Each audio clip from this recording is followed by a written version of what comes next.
Yung mga trabahador, hindi. Mga trabahador, hindi. Mga designer po pala yun. Ay, hindi. Ano bang tawag naman? Ano ba talaga? Cutter. Artist. Ano? Hindi rin kayo artista. Cutter.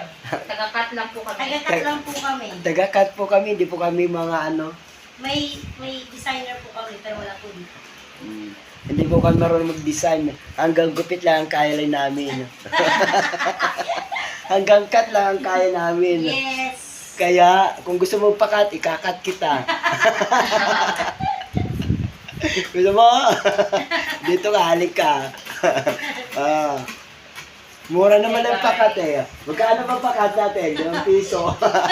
Isang ano no, isang item. 5 piso kada item. Pwede na yun. Ready na, no? Pwede na. Okay, yan. Mga ilang araw ba natin tarabuhin nito? Kailan na ba ano nito, ang event nito? Sa June 1 po. June 1. Children's Congress. Okay, yan po yun kung bakit po kami nagaganito para sa Children's Congress. Kaya yung mga gusto po dyan magpa-art, kontakin niyo po siya, hindi po ako yung artist. Pati tayo dyan. May bayad po.